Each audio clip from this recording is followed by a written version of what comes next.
আসসালামু আলাইকুম। সবাই কেমন আছো? আজকে আমরা বিন্যাস এবং সমাবেশের পরিচয় পর্ব ছিল আমাদের আজকে টপিকস। এর আগে একটু দেখো সবাই যে বোর্ড কি ক্লিয়ার নাকি।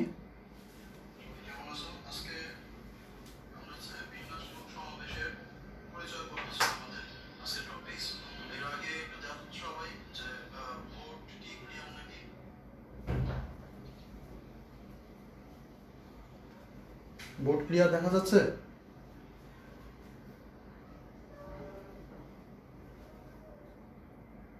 কমেন্ট করো একটু।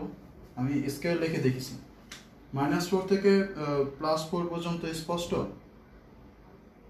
-4 থেকে +4 পর্যন্ত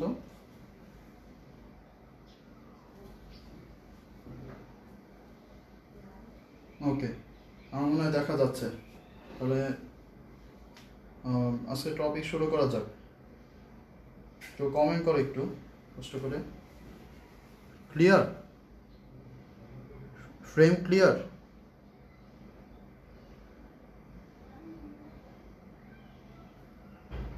ফ্রেম কি ক্লিয়ার?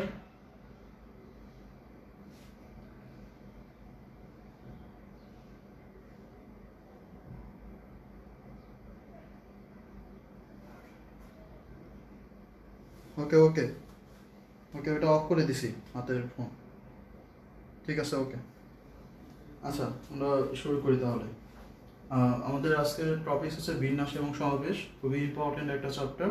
তো বিন্যাস এবং সমাবেশের যে পার্থক্য এবং পরিচয়, সেটা যদি আমরা জানতে পারি তাহলে আমাদের খুব সহজ হয়ে যায়। বিন্যাস এবং সমাবেশ মূলত আমরা যে বাছাই করি এবং সাজাই, সেগুলাই আমাদের বিন্যাস এবং সমাবেশ। এখানে বিন্যাস মূলত যে সাজানো যেটা সেটা, আর সমাবেশ বাছাই। তাহলে এখন আমরা এই পার্থক্যটা কিভাবে করব? পার্থক্য করবো এইভাবে, যখন আমরা বিন্যাস করব তখন আমরা ক্রম পরিবর্তনটা বিবেচনা করব। ক্রম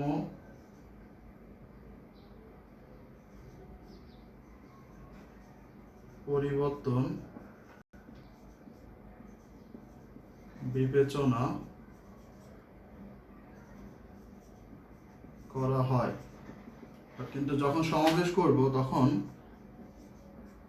ক্রম পরিবর্তন বিবেচনা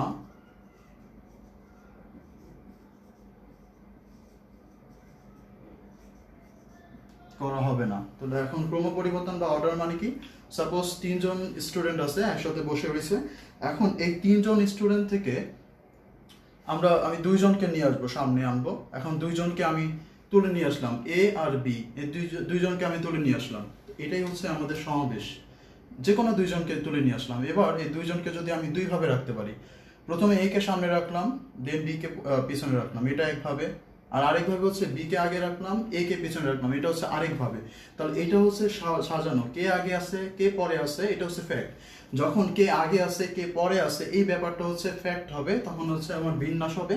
বাট কে আগে আছে কে পরে আছে এটা কোনো ফ্যাক্ট না, তখন আমার সমাবেশ হবে। জাস্ট আমি 2জনকে তুলে নিয়ে আসছি, এটা আমার ব্যাপার। আমরা একটা যদি একটা এক্সাম্পলের মাধ্যমে দেখি, যেরকম suppose A B C D, এই 4টা বর্ণ আছে। এই 4টা বর্ণ দিয়ে আমি বিন্যাস এবং সমাবেশ দুইটাই করব।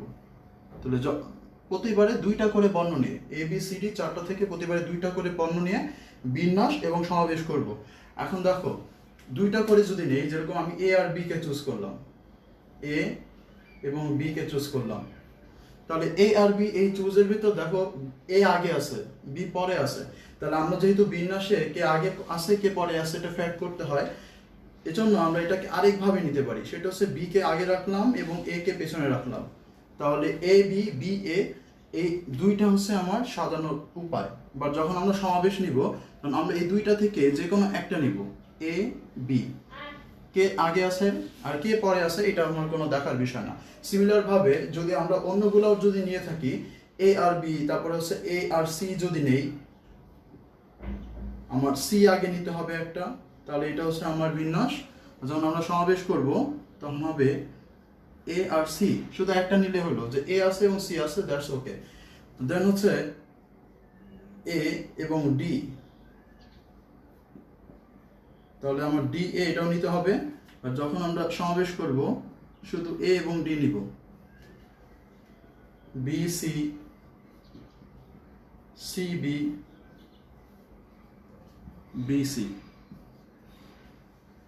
ডি ডি, ডি বি,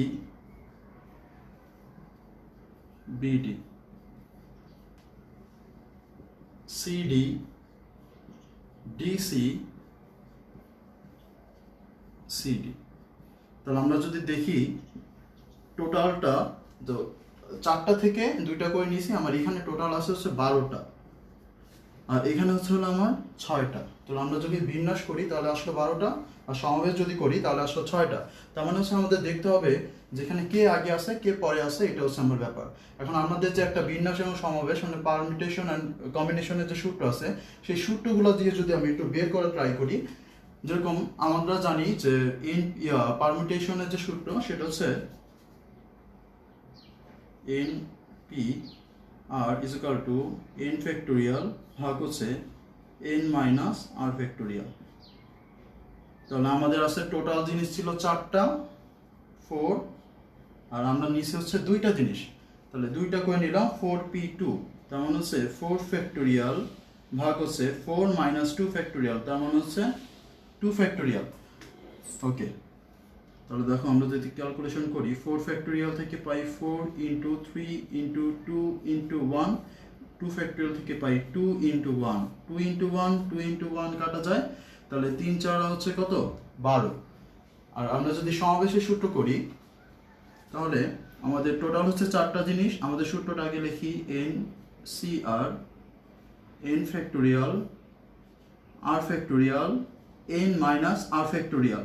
তাহলে আমাদের টোটাল হচ্ছে 4টা, এখান থেকে 2টা করে নিলাম, 4টা থেকে 2টা করে যদি নেই তাহলে হচ্ছে 4 ফ্যাক্টোরিয়াল, 2 ফ্যাক্টোরিয়াল, 4 মাইনাস 2, তার মানে হচ্ছে 2 ফ্যাক্টোরিয়াল, তার মানে হচ্ছে আমাদের আছে 4 ইন্টু 3 ইন্টু 2 ইন্টু 1, এবং নিচে হচ্ছে 2 ইন্টু 1, 2 ইন্টু 1, তাহলে এটা আর এটা কাটা যায়।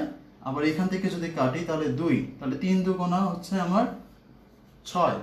তাহলে বিন্যাস এবং সমাবেশ আমরা হচ্ছে এভাবে বের করি। তাহলে বিন্যাস এবং সমাবেশের মেইন পার্থক্য হচ্ছে যখন আমরা বিন্যাস করব তখন কে আগে আছে এবং কে পরে আছে, এটা হচ্ছে আমাদের ফ্যাক্ট করতে হবে। আর যখন সমাবেশ করব তখন হচ্ছে কে আগে আছে কে পরে আছে, এটা আমার কোনো দেখার বিষয় না। তো এটা হচ্ছে মেইন পার্থক্য। এখন এই যে মানগুলো আমরা বের করি এনপিআর এর এবং এনসিআর এর, এই মানগুলো যদি আমরা এইভাবে ক্যালকুলেশন করি স্পেশালি এমসিকিউতে, তাহলে আমাদের অনেক সময় নষ্ট হয়। তাহলে এই এনপিআর এর যে মানটা এটা আমরা একটু কম সময় বের করতে পারি। কিভাবে বের করি আমরা একটু দেখি।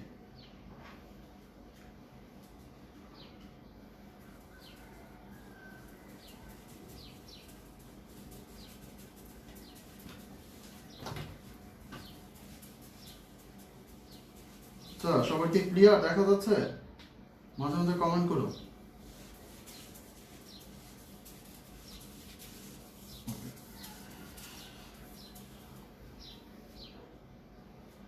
হ্যাঁ, নারায়ণগঞ্জ থেকে বলছি।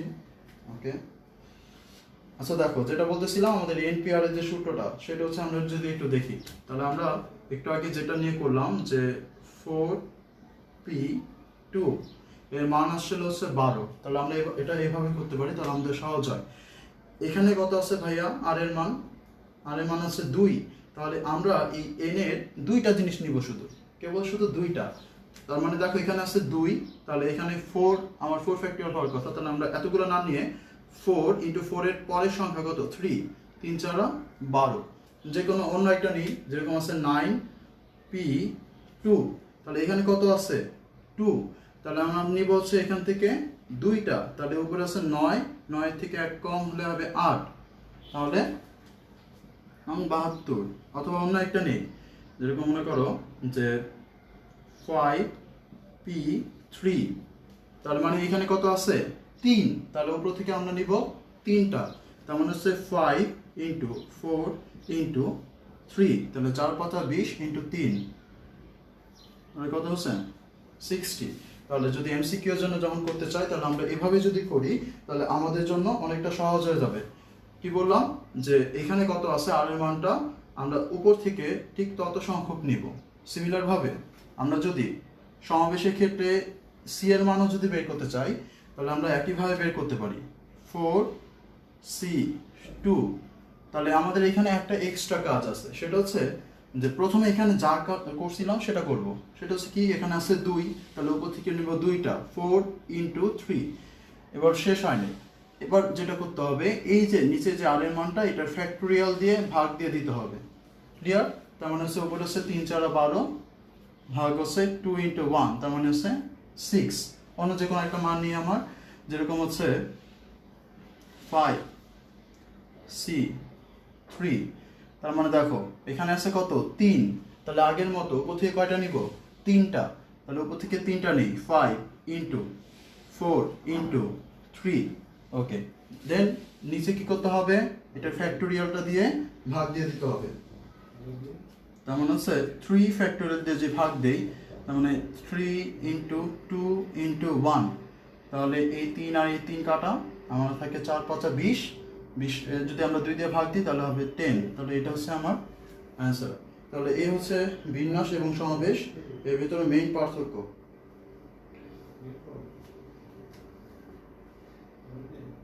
ওকে ওকে, তাহলে আমরা বিন্যাস এবং সমাবেশের পার্থক্য বুঝতে পারলাম। ক্লিয়ার? তাহলে বিন্যাস হচ্ছে ক্রম পরিবর্তন করা হবে, আর সমাবেশ হচ্ছে ক্রম পরিবর্তন করা হবে না। এখন হচ্ছে আমরা কখন বিন্যাস করব এবং কখন সমাবেশ করব। আমাদের যে টাইপগুলো আছে, সেই টাইপগুলোর ভিতর কোনগুলো বিন্যাসে যাবে এবং কোনগুলো সমাবেশের ভিতর যাবে, সেগুলো আমরা একটু দেখি।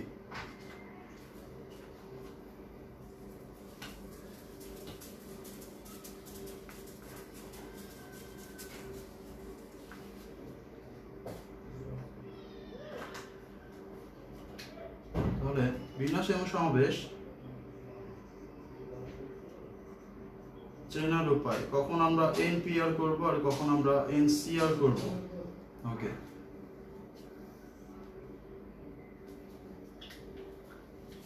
প্রথমত যদি আমাদের প্রথম এটা হচ্ছে, যদি বলে সংখ্যা গঠন করো, সংখ্যা গঠন, তখন এটা হবে বিন্যাস। কারণ কি, কারণ সংখ্যা গঠনের ক্ষেত্রে সাপোজ আমার কাছে আছে হচ্ছে 1 2 3, এই 1 আর 1 2 3 থেকে 2টা করে সংখ্যা নিয়ে আমার কি করতে বলছে, গঠন করতে বলছে। এখন দেখো তো, আমি 1 আর 2 নিলাম, প্রথমে নিলাম 1, তারপর 2, এটা হচ্ছে একটা সংখ্যা বানাইলাম। আর এটা নিলাম 2 আর 1, এটা আরেকটা সংখ্যা বানাইলাম। এবার বলো তো, এই দুইটা জিনিস কি একই জিনিস নাকি আলাদা জিনিস? অবশ্যই আলাদা জিনিস। কেউ আমার থেকে যদি 12 টাকা নেয়, আমি তো তাকে 21 টাকা দিব না। তার মানে হচ্ছে এই দুইটা হচ্ছে আলাদা জিনিস। তার মানে এখানে হচ্ছে আমার এই দুইটাকে আলাদা আলাদা ধরতে হবে। তাহলে যেহেতু আলাদা আলাদা ধরতে হবে, মানে কে আগে আছে কে পরে আছে, এটা ফ্যাক্ট। তার মানে এটা হচ্ছে আমার বিন্যাসের ভিতর করবে। তাহলে যখন আমরা সংখ্যা গঠনে ম্যাথ করব, তখন হচ্ছে আমরা বিন্যাস দিয়ে করব। ওকে, 2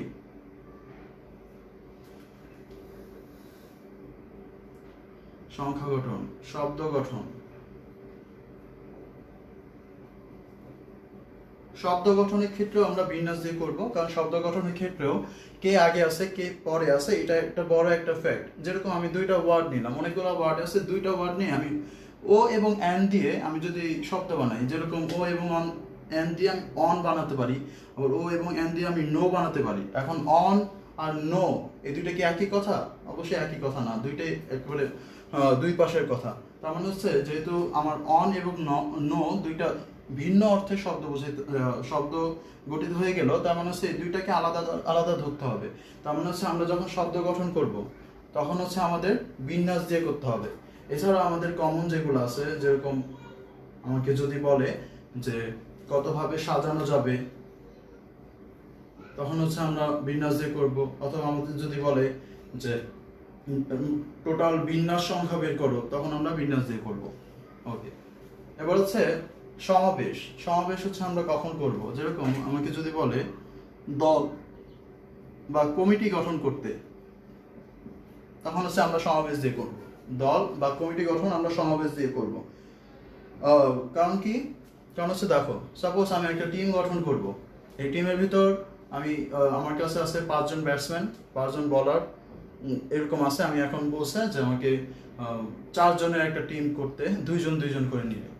এখন আমার যে 5 জন ব্যাটসম্যান আছে, ব্যাটসম্যান আছে 5 জন, আর ব্যাটসম্যান আর বোলার আছে মনে করো 5 জন। তাহলে এই 5 জন ব্যাটসম্যান থেকে আমি যদি 2 জন নেই, আর এই বলার 5 জন থেকে যদি আমি 2 জন নেই, তাহলে এই ব্যাটসম্যান 5 জনের নাম যদি হয় এ বি সি ডি, এবং আমি যদি এ এবং বি কে চুজ করি, এই 2 জনের নাম হচ্ছে এ আর বি। এবার দেখো তো এ আর বি কাকে আগে নিছি অথবা কাকে পরে নিছি, এটা আমার কোনো অসুবিধা আছে? কোনো অসুবিধা নাই। আমি এ এবং বি কে চুজ করছি, এটা হচ্ছে আমাদের সবচেয়ে বড় কথা। তার মানে হচ্ছে যখন আমরা দল এবং বা কমিটি গঠন করব, তখন হচ্ছে আমরা কি করব, সমাবেশের কাছে চলে যাব। কারণ এখানে আমার কে আগে আছে কে পরে আছে এটা আমার কোনো ফ্যাক্ট না। ওকে, অথবা আমাকে যদি বলে যে কতগুলো বিন্দু দেওয়া আছে, এই বিন্দুগুলো দিয়ে কতগুলো বাহু গঠন করা যাবে, বা কতগুলো কর্ণ গঠন করা যাবে, বা ত্রিভুজ গঠন করা যাবে, বা চতুর্ভুজ গঠন করা যাবে, ইত্যাদি ইত্যাদি যে কোনো কিছুই যদি বলে, তখন হচ্ছে আমরা সমাবেশে যাব। কারণ কি, সমাবেশের ক্ষেত্রে আমাকে যদি বলে যে 1, 2 এবং 3টা বাহুর দৈর্ঘ্য দেওয়া আছে, 1, 2, 3, এই 3টা দিয়ে একটা ত্রিভুজ গঠন করতে। হ্যাঁ, এখন বলো তো এই 3টা দিয়ে কি ত্রিভুজ গঠন হবে? 1, 2, 3 অবশ্যই হবে না। কারণ হচ্ছে আমরা জানি যে প্রথম যে 2টা আছে, ছোট 2টা বাহুর যোগফল অবশ্যই বড় বাহু থেকে বড় হইতে হবে, তাহলে এটা দিয়ে হবেই না। তাহলে এই কেসগুলো আমার আগে চেক করতে হবে যখন এই ধরনের প্রবলেম আসবে। ওকে, তাহলে আমরা একটা ভ্যালিড একটা কোশ্চেন নেই। যেরকম আমাকে যদি বলে যে 2, 3 এবং 4 এই 3টা বাহুর দৈর্ঘ্য দেওয়া আছে, এখন বলছে যে এদের দিয়ে একটা ত্রিভুজ গঠন করো, কতগুলো ত্রিভুজ গঠন করা যায়, বা এই ধরনের প্রশ্ন অথবা যাই দেখ, মনে করো যে এই 3টা থেকে বাহু গঠনই করলাম, 3টা বিন্দু থেকে। এখন দেখো 2 আর 3, সাপোজ এই 3টা বিন্দু, ক্লিয়ার, এই 3টা বিন্দু আছে, 3টা বিন্দু থেকে একটা বাহু গঠন করবো। সাপোজ এই 2 বিন্দুটার স্থানাঙ্ক এখানে আর 3 বিন্দুটার স্থানাঙ্ক হচ্ছে এখানে। এখন আমি এই 2টা যোগ করে একটা বাহু গঠন করলাম। এখন দেখো তো আমি এখান থেকে এখানে যাই অথবা এখান থেকে এখানে আসি, একই তো বাহু তৈরি হবে, তাই না? কে আগে আছে কে পরে আছে এটা কোনো ফ্যাক্ট না। তার মানে হচ্ছে যখন আমরা বাহু কর্ণ বা ত্রিভুজ গঠন করব, তখন হচ্ছে আমাদের কি করতে হবে, এই সমাবেশের মাধ্যমে যেতে হবে। তার মানে হচ্ছে যখন বাহু কর্ণ ত্রিভুজ গঠন করব, তখন হচ্ছে আমরা সমাবেশে যাব। ওকে, দেন কমন কথা সমাবেশ, তার মানে হচ্ছে আমাকে যদি বলে যে বাছাই করো, তাহলে আমরা সমাবেশে যাব। তারপর হচ্ছে আমাকে যদি বলে যে সমাবেশ সংখ্যা বের করো, তখন হচ্ছে আমরা সমাবেশে যাব। তাহলে বিন্যাস এবং সমাবেশ আমাদের মূলত এই টাইপগুলো সবচেয়ে বেশি আসে, সংখ্যা গঠন, শব্দ গঠন, এছাড়াও চক্রাকারে বিন্যাস এবং ছোট ছোট কিছু আছে, সেগুলো হচ্ছে আমরা ডাইরেক্ট বুঝতে পারি। তার মানে হচ্ছে আমরা বিন্যাস এবং সমাবেশের যে মেইন পরিচয়, সেটা হচ্ছে যে বিন্যাসের ক্ষেত্রে কে আগে আছে কে পরে আছে এটা ফ্যাক্ট হবে, এবং সমাবেশের ক্ষেত্রে কে আগে আছে এবং কে পরে আছে এটা কোনো ফ্যাক্ট না।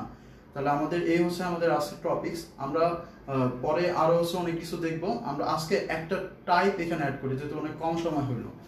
আমরা যে আমাদের প্রথম টাইপ সংখ্যা গঠন, এই সংখ্যা গঠন আমরা এই সবগুলোই দেখে যাব পরবর্তী ক্লাসগুলোতে। আজকে হচ্ছে আমরা সংখ্যা গঠনটা এটার সাথে আমরা দেখে ফেলি। ওকে, তাহলে আমরা সংখ্যা গঠন দেখি। বুঝতে ক্লিয়ার? কমেন্ট করো।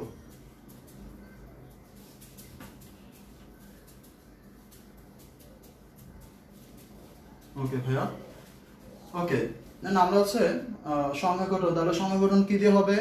বিন্যাস দিয়ে হবে। কারণ সংখ্যা গঠন কিন্তু আমরা একটু দেখলাম 12 আর হচ্ছে 21 একই না, 52 এবং 53 একই হলেও 52 এবং 25 একই না। ওকে, তার মানে হচ্ছে আমরা সংখ্যা গঠন যাবো হচ্ছে বিন্যাস দিয়ে। ওকে, সংখ্যা গঠন।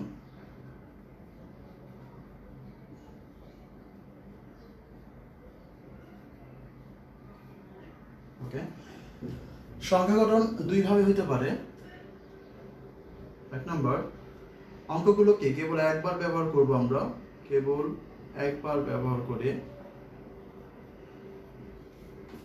2, অঙ্কগুলোকে বারবার ব্যবহার করে। অঙ্কগুলোকে কেবল একবার ব্যবহার করা যাবে, অথবা অঙ্কগুলোকে বারবারও ব্যবহার করতে পারে। আমরা একটা এক্সাম্পল নেই, যেহেতু জায়গা কম, প্রশ্নগুলো একটু ছোট করে লিখবো। যেরকম আমাকে যদি বলে 1 2 3 4 5 6 অঙ্কগুলো আচ্ছা ব্যবহার করে 3 অঙ্ক বিশিষ্ট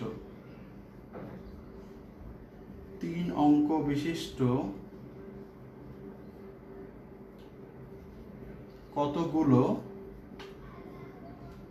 ওকে 1 নম্বর কোশ্চেন 3 অঙ্ক বিশিষ্ট কতগুলো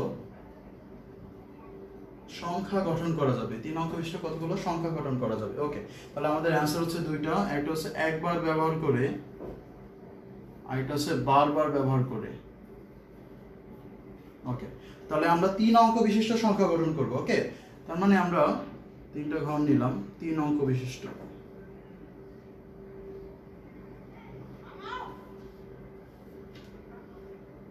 ওকে তাহলে এখন দেখো আমার কাছে টোটাল কয়টা জিনিস আছে 6টা জিনিস এই 6টা জিনিস থেকে প্রথমে আমার এই যে শতক যে অংশটা শতক যে ঘরটা এই ঘরের ভিতর আমি যে কোনো একটা বসাবো আমার কাছে 6টা অপশন আছে এই 6টা থেকে যে কোনো আমি একটা বসাতে পারি হচ্ছে 6 উপায় 6p1 কারণ আমরা পারমুটেশন দিয়ে করব এটা আগেই বলছি 6টা ওকে দেন আমার কাছে আমি একটা বসায় ফেলছি আমার কাছে আর কয়টা আছে 5টা সে 5টা থেকে যে কোনো একটা আমি এখানে বসাবো তার মানে হচ্ছে আমার কাছে কয়টা উপায় আছে 5টা থেকে যে কোনো একটা বসাবো 5 উপায়ে দেন আমি 2টা বসায় ফেলছি আমার কাছে আর 4টা অঙ্ক আছে সেই 4টা অঙ্ক থেকে যে কোনো আমি একটা এখানে বসাবো সেটা হচ্ছে কত 4 উপায় ওকে তাহলে এখন দেখো এখানে বসাতে পারি 6 উপায় এখানে 5 উপায় এখানে 4 উপায় তার মানে 6 ইন্টু 5 ইন্টু 4 এটা হচ্ছে আমার অ্যান্সার ক্লিয়ার তাহলে দেখো এখন মাঝখানে গুণ হলো কেন এটা সবসময় মনে রাখবা যে কখন গুণ এবং কখন যোগ এটা খুব ইম্পর্টেন্ট একটা কথা আমাদের বিন্যাস সমাবেশ এবং সম্ভাবনা দুইটার জন্যই খুবই ইম্পর্টেন্ট একটা কথা কখন গুণ এবং কখন যোগ গুণ আমরা তখনই করব যখন কতগুলো অসম্পূর্ণ ঘটনা থাকবে অসম্পূর্ণ ঘটনা কতগুলো অসম্পূর্ণ ঘটনার মাঝে সবসময় গুণ হবে এবং যোগ হবে কতগুলো সম্পূর্ণ ঘটনার ক্ষেত্রে সম্পূর্ণ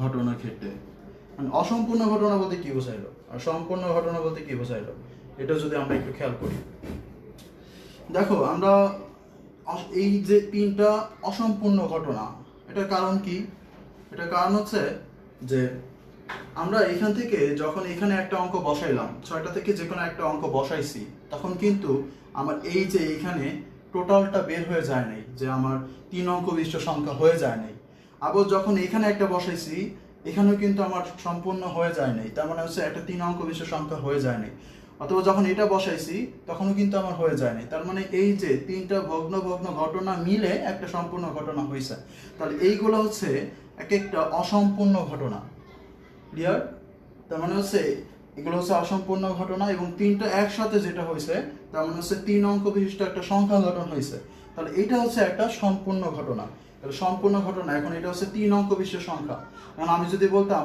যে কোশ্চেনের ভিতর 3 অঙ্ক বিশিষ্ট এবং 4 অঙ্ক বিশিষ্ট কতগুলো সংখ্যা গঠন করা যাবে তখন হচ্ছে আমরা কি করতাম 3 অঙ্ক বিশিষ্ট সংখ্যা গঠন করতাম এটা হচ্ছে একটা সম্পূর্ণ ঘটনা 4 অঙ্ক বিশিষ্ট সংখ্যা গঠন করতাম ওইটা হচ্ছে আরেকটা সম্পূর্ণ ঘটনা তখন ওই দুইটার মাঝে হইতো প্লাস ক্লিয়ার তাহলে যখন গুণ কখন করব যখন অসম্পূর্ণ ঘটনা হয় যোগ কখন করব তখন হচ্ছে সম্পূর্ণ ঘটনা হয় তাহলে এই কনসেপ্টটা হচ্ছে আমাদের বিন্যাস সমাবেশ এবং হচ্ছে আমাদের যে সম্ভাবনা এই দুইটার জন্যই খুবই ইম্পর্টেন্ট ওকে তাহলে হচ্ছে আমরা দেখলাম হচ্ছে কি দেখলাম এ পর্যন্ত যে এই 6টা অঙ্ক আছে আমার এই 6টা অঙ্ক থেকে আমি কি করব প্রতিবারে মানে কেবলমাত্র আমরা দেখলাম যেটা হচ্ছে যে অঙ্কগুলোকে কেবল একবার ব্যবহার করছি একবার ব্যবহার করে আমরা কি করছি 3 অঙ্ক বিশিষ্ট সংখ্যা গঠন করছি এবার হচ্ছে অঙ্কগুলোকে আমরা বারবার ব্যবহার করব দেখবো যে বারবার ব্যবহার করে কয়টা সংখ্যা গঠন করা যায় তাহলে ওকে দেখো এটা ছিল একবার ব্যবহার করে আর এটা ছিল বারবার ব্যবহার করে ওকে তাহলে এবার দেখো আমার কাছে 6টা অঙ্ক আছে 6টা অঙ্ক থেকে যে কোনো একটা অঙ্ক আমি এখানে বসাইলাম কয় উপায়ে 6 উপায়ে যে কোনো কিছু বসাইতে পারবো ওকে এবার দেখো এইখানে কয়টা বসাইতে পারবো এইখানে আবারও 6টা বসাতে পারবো। কারণ কি? কারণ হচ্ছে যে অঙ্কটা আমি আগে ইউজ করছি সেটাকে আমি বারবার ইউজ করতে পারবো। এখানে বলে দিছে যেটা ইউজ করছে সেটা আবার ইউজ করো। তাহলে এখানে আমি 6টা বসায় ফেলছি। এখন আমার কাছে আরো আছে, আমার কয়টা? 6টাই আছে বসানোর জন্য। তার মানে এখানে আবার সে 6টা থেকে যে কোনো একটা বসাতে পারবো।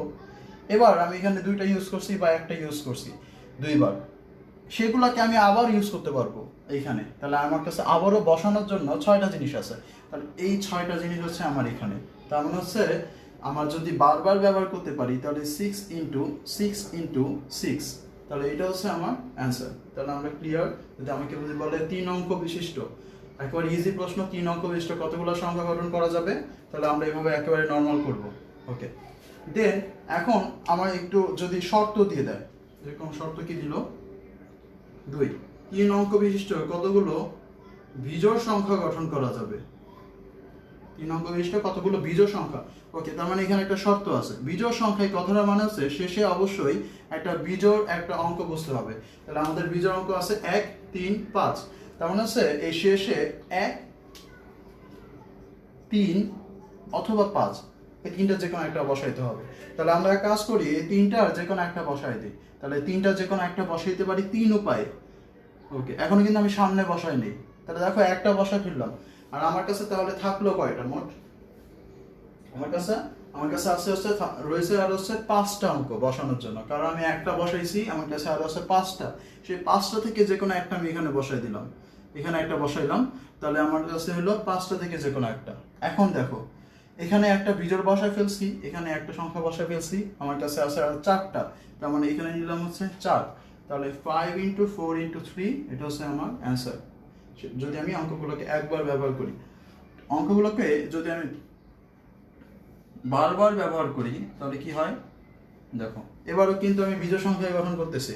তাহলে বিজোড় সংখ্যা যদি গঠন করি তাহলে আগের মতো শেষে 1, 3 অথবা হচ্ছে কত 5। তার মানে দেখো এই 3টা থেকে যে কোনো আমি একটা বসাতে পারবো আগের মতো। 3টা থেকে যে কোনো একটা বসাইলাম 3 উপায়। এখন দেখো যে আমার এখানে কিন্তু বলছে যে অঙ্কগুলোকে বারবার ব্যবহার করা যায়। তার মানে যেটা তুমি ব্যবহার করছো সেটা তুমি আবার ব্যবহার করতে পারো, নো প্রবলেম।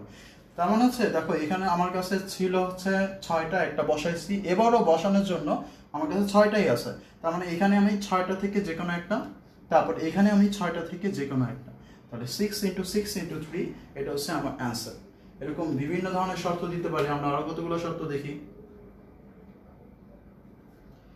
ক্লিয়ার সবাই? প্রফেসগুলো বুঝতেছো? ওকে, কমেন্ট করো মাঝে মাঝে না বুঝলে। ওকে, সংখ্যা, বিজোড় সংখ্যা। এরপর হচ্ছে আমরা দেখবো যে জোড় সংখ্যা যদি হয় তাহলে সেম অ্যান্সার, শেষে বসাবো 2, 4, 6, একেবারে সেম ভাবে করবা। ওকে, তারপর দেখবো হচ্ছে যদি বলে যে 4000 থেকে বড় এবং 5000 থেকে ছোট কতগুলো সংখ্যা গঠন করা যাবে। কি বললো যে 4000 থেকে বড়, তার মানে হচ্ছে 4000 থেকে বড়, 5000 থেকে, সরি 4000 না, যেহেতু 3 অঙ্ক বিশিষ্ট 400 থেকে বড় এবং 500 থেকে ছোট কতগুলো সংখ্যা গঠন করা যাবে। ওকে, তাহলে আমরা একটু হিসাব করি। 400 থেকে বড়, 500 থেকে ছোট, তার মানে হচ্ছে 401 থেকে শুরু করে 499 পর্যন্ত।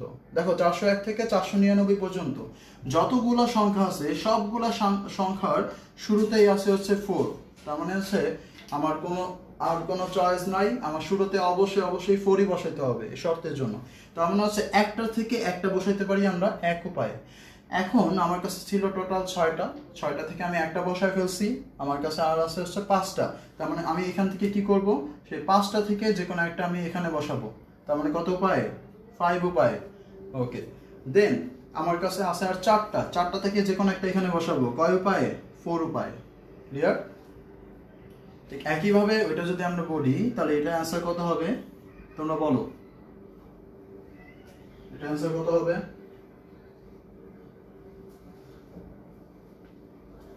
আগের মতো প্রথমে হবে আমার কত বসাতে পারবো? 4। প্রথমে যদি 4 বসে তাহলে 4 যে কোনো একটা থেকে একটা এক উপায়ে। দেন হচ্ছে আমার কাছে আছে আর কয়টা? 6টাই আছে বসানোর জন্য। তাহলে 6টা যদি হয় 6, আবার বসানোর জন্য 6টাই আছে। তার মানে হচ্ছে 6। তাহলে আমাদের যদি বলে সংখ্যা গঠনের প্রবলেমগুলো করতে, তাহলে আমরা এইভাবেই খুব সহজেই করতে পারি। আমরা আরো কতগুলো দেখি শর্ত।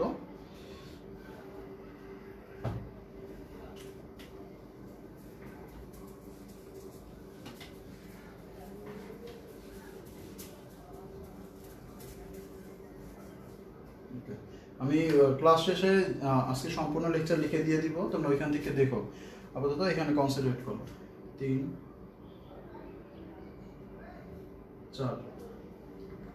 যদি আমাকে বলে এবার 4000 থেকে বড়, আর কোনো শর্ত দেয়নি, 4000 থেকে বড় কতগুলো সংখ্যা গঠন করা যাবে, তাহলে একইভাবে এটার মতো করা যায়। দেখো 4000 থেকে বড় সংখ্যা যদি আমি গঠন করতে চাই, তাহলে আমার কাছে আছে টোটাল হচ্ছে 6টা। 6টা থেকে আমার 4000 থেকে বড় কি কি বসানো যায়। 4000 থেকে বড় মানে 400, 400 থেকে বড় মানে হচ্ছে 400, 400, 500, 600, এই তিনটার যে কোনো কিছু হতে পারে।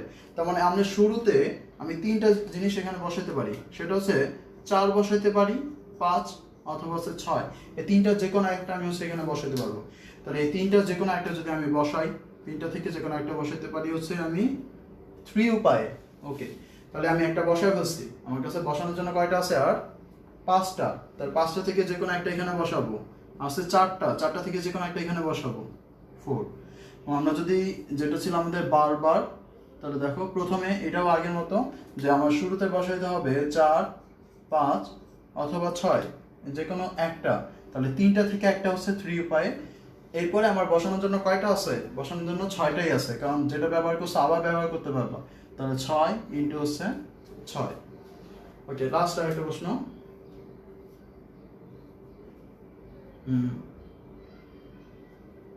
5 দ্বারা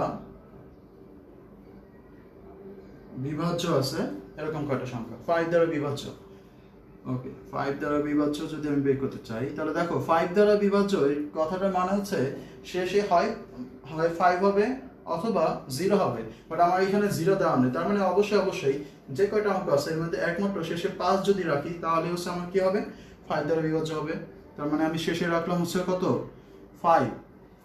ওকে, তার মানে হচ্ছে আমার অন্য কোনো চয়েস নাই, একটা থেকে একটাই বসাইতে হবে। তাহলে একটা থেকে একটা যদি বসাই, তাহলে হচ্ছে আমার কত, 1 উপায়। দেন আমার বসানোর জন্য আছে টোটাল 5টা, 5টা থেকে এখানে একটা। তারপর আমার বসানোর জন্য আছে 4টা, 4টা থেকে এখানে একটা। 5 ইন্টু 4 ইন্টু 1। ওকে, সিমিলার ভাবে এটা যদি আমি করি, তাহলে আগের মতো আমার শেষে কত হবে, 5 বসাইতে হবে। একটা থেকে একটাই, বসানোর জন্য 6টাই আছে, তার মানে 6, 6টাই আছে, তার মানে 6। এটা হচ্ছে আমার অ্যান্সার। তাহলে সংখ্যা গঠনের প্রবলেমগুলো এই দুইভাবে আসতে পারে, কেবলমাত্র একবার ব্যবহার করে অথবা বারবার ব্যবহার করে। তাহলে এই প্রবলেমগুলো হচ্ছে আমরা খুব সহজেই এইভাবে করে ফেলতে পারি। ওকে, এখন আমরা এই 1, 2, 3, 4, 5, 6 এটা আমরা অনেকেই পারি, কিন্তু যদি 0 থাকে একটা, তার মানে হচ্ছে তখন হচ্ছে আমাদের একটু ঝামেলা হয়ে যায়। যদি 0 থাকে তখন হচ্ছে আমরা কিভাবে করব সেটা একটু আমরা একটা প্রবলেম দেখি। ওকে, এটা হচ্ছে আমাদের লাস্ট। 0, 1, 2, 3, 4, 5। সাপোজ এই কোশ্চেনটা আছে।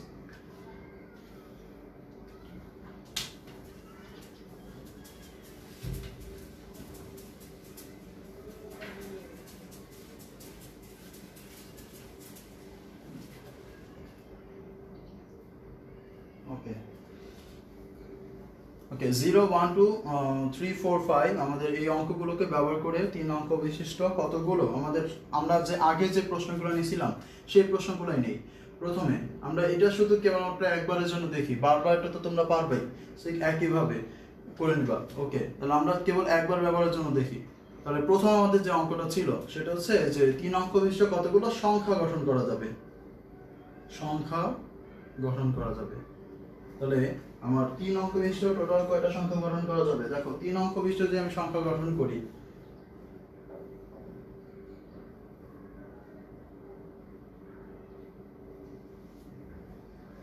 তিন অঙ্ক বিশিষ্ট সংখ্যা যদি আমি গঠন করি,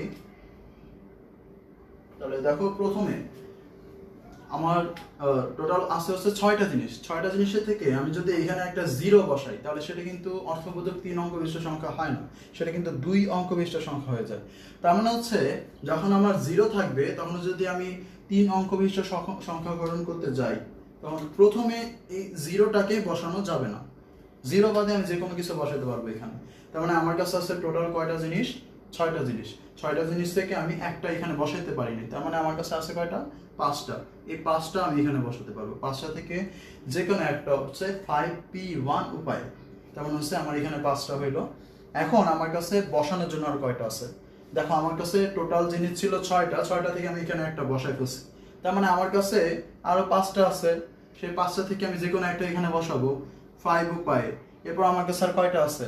4টা আছে। 4টা থেকে যে কোনো একটা বসাবো কত? 4 উপায়ে।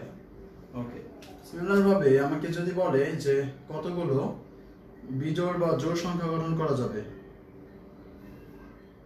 সাপোজ আমি যদি নেই, তো দেখি তোমাদের কমেন্ট সেকশন।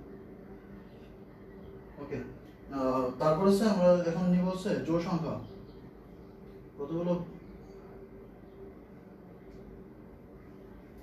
কতগুলো বিজোড় সংখ্যা নেই, সাপোজ বিজোড় সংখ্যা। দেখো আমি যদি এখান থেকে বিজোড় সংখ্যা নেই, বিজোড় সংখ্যা শেষে কি থাকবে? 1 3 5, 1 3 5। আর আমরা একটু আগে দেখছি যে প্রথমে আমরা হচ্ছে 0 বসাইতে পারবো না, তাহলে আমরা প্রথমে আমাদের এই শর্তে চলে যাই। আমাদের শর্ত ছিল বিজোড় সংখ্যা, তার মানে হচ্ছে শেষে 1 3 5। এই 1 3 5 তিনটা থেকে যে কোনো আমি একটা যদি বসাই তাহলে সেটা হবে কত উপায়ে? 3 উপায়ে। ওকে, এরপর দেখো আমার কাছে আমি এখানে একটা বসাইছি, তাহলে 6টা থেকে একটা কমলো, কয়টা আছে? 5টা। এবার দেখো এই 5টার ভেতর আবার এখানে শূন্যটা বসাইতে পারবো না, তাহলে আর কয়টা আছে? 4টা। তার মানে এই হচ্ছে আমার কত? 4। এবার দেখো দুই পাশে আমি 2টা বসাই ফেলছি, তার মানে হচ্ছে আমার কাছে আছে হচ্ছে শেষমেশে আর কয়টা? আরো 4টা আছে না? কারণ আমি এখানে 1 3 5 যে কোনো একটা বসাইছি আর এখানে শূন্য বাদে যে কোনো একটা বসাইছি, তাহলে আমার কাছে আরো আছে কয়টা? 4টা। তার মানে আমি এখানে বসাই দিলাম হচ্ছে কত? 4। তাহলে 4 ইন্টু 4 ইন্টু 3, এটা হচ্ছে আমার কত? টোটাল কয়টা বিজোড় সংখ্যা গঠন করা যায় সেটা সংখ্যা। ওকে, এরপর হচ্ছে দেখো আমরা যদি জোড় সংখ্যাটা দেখি, আগেরটা এটা একটু জোড় সংখ্যা যদি গঠন করি তাহলে একটু চেঞ্জ আছে। দেখো জোড় সংখ্যা যদি দেখি, জোড় সংখ্যা মানে হচ্ছে শেষ হচ্ছে 0 2 এবং 4, এই তিনটা বসায় হচ্ছে আমার গঠন করা যাবে 0 2 এবং 4। তাহলে দেখো যদি আমি এইখানে 2 বা 4 বসাই তখন কিন্তু এখানে 0 বসানো যাবে না, এজন্য 0 2 4 এই তিনটা আমরা একসাথে এখানে করতে পারবো না, ঠিক আছে? কারণ 0 যদি এখানে বসাই তাহলে এখানে বসানোর কোনো বাধ্যবাধকতা নাই, যা ইচ্ছা তা বসানো যাবে। বা যদি 2 আর 4 যদি বসাই তাহলে এখানে 0 বসানো যাবে না, তাহলে আমরা এটা আলাদা করে করব। 2 এবং 4 যদি বসাই তার মানে হচ্ছে এখানে যদি 2 এবং 4 বসে তাহলে এইখানে হচ্ছে 0 বসা যাবে না। ওকে, তাহলে এখানে যদি 0 বসা না যায় তাহলে আমরা শর্তগুলো দেখি। তাহলে এখানে 2 এবং 4 দুইটা থেকে যে কোনো একটা বসাবো, সেটা হচ্ছে 2 উপায়ে। আর আমার কাছে তাহলে আর কয়টা আছে? আমার কাছে আছে তাহলে আর 5টা। সেই 5টা থেকে আবার এখানে শূন্য বসাতে পারবো না, তাহলে আমার কাছে আছে আর 4টা। তাহলে এই হচ্ছে আমার কত? 4। দেন আমার কাছে এইখানে ইউজ করার জন্য আমার কাছে আর আছে কয়টা? 4টা, কারণ আমি এখানে একটা বসাইছি আর এখানে একটা বসাইছি, আমার কাছে 6টা থেকে আর 4টা বাকি আছে। তার মানে এখানে হচ্ছে আমার কত? 4। তাহলে 4 ইন্টু 4 ইন্টু 2, এটা কিন্তু আমার অ্যান্সার সম্পূর্ণ হয় নাই। এটা হচ্ছে আমি কি শেষে 2 এবং 4 রেখে কতগুলো জোড় সংখ্যা পাইছি, এটা একটা সম্পূর্ণ ঘটনা। এবং আরেকটা যেটা করতে হবে, শেষে 0 রেখে আবার কি আমার জোড় সংখ্যা গঠন করা যায়। তাহলে শেষে যদি 0 রাখি, তার মানে শেষে যদি 0 রাখি তার মানে হচ্ছে আমার একটা থেকে একটাই নিলাম। ওকে, তাহলে এবার দেখো আমার কাছে আর কয়টা আছে? 5টা আছে। 5টা থেকে যে কোনো একটা এখানে আমি বসাইতে পারি, আমার কোনো প্রবলেম নাই। তারপর আমার কাছে আর কয়টা আছে? 4টা আছে। 4টা থেকে যে কোনো একটা এখানে বসাইতে পারি, আমার কোনো প্রবলেম নাই। তাহলে 2 এবং 4 দিয়ে কতগুলো জোড় সংখ্যা গঠন করলাম, আর এটা হচ্ছে 0 দিয়ে কতগুলো জোড় সংখ্যা গঠন করলাম। এগুলো একটা সম্পূর্ণ ঘটনা, এটা একটা সম্পূর্ণ ঘটনা। সম্পূর্ণ ঘটনাগুলোর মাঝখানে কি হয়? প্লাস। তার মানে এই দুইটার মানের যোগফল হচ্ছে আমার কি? অ্যান্সার। ওকে, দেন আমরা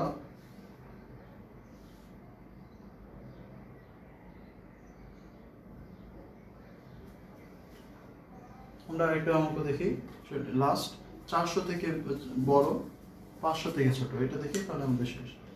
ওকে, 4 নম্বর, 400 থেকে বড় 500 থেকে ছোট কতগুলো সংখ্যা গঠন করা যাবে? দেখো 400 থেকে বড় 500 থেকে ছোট এখানে বলে দিছে যে অবশ্যই শুরুতে 4 বসাইতে হবে, তার মানে আমার আগের মতো শুরুতে শূন্য এখানে আসার প্রশ্নই আসে না। তার মানে হচ্ছে শেষে অবশ্যই আমার কত, শুরুতে অবশ্যই আমার কত রাখতে হবে, 4 রাখতে হবে। তাহলে একটা থেকে একটা হচ্ছে শুরুতে রাখবো হচ্ছে 4, একটা থেকে একটা হচ্ছে 1 উপায়ে। দেন হচ্ছে আমার কয়টা আছে, 400 থেকে 500, মানে আমার কাছে টোটাল আছে হচ্ছে 6টা অঙ্ক, 6টা থেকে একটা ইউজ করছি। তারপর হচ্ছে আমার কয়টা, 5টা আছে। তারপর আছে কয়টা, 4টা আছে। ওকে, তাহলে এই হচ্ছে আমাদের আজকের টপিকস। আশা করি বিন্যাস এবং সমাবেশের যে মেইন পার্থক্য এটা তোমরা বুঝতে পারছো। তোমাদের আমি একটা প্রবলেম দেই আছে আমাদের এই সংখ্যা গঠনের থেকে, একটু ট্রাই করবা।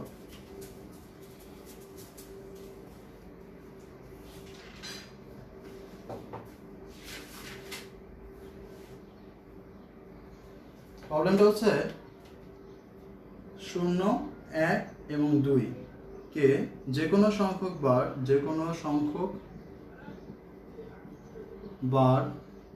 ব্যবহার করে 3 অঙ্ক বিশিষ্ট কতগুলো জোড় সংখ্যা গঠন করা যাবে। অবশ্যই অ্যান্সার জানাবো। এর পরের ক্লাসে আমরা ওই অন্যান্য টপিকসগুলো নিয়ে আসবো। ওকে, যাদের ভিডিও কোয়ালিটি অথবা ফ্রেমিং এর প্রবলেম হয়েছে তার ভিডিওটা সেভ থাকবে, সেখান থেকে আবার ভিডিওটা দেখতে পারো। ওকে, ধন্যবাদ।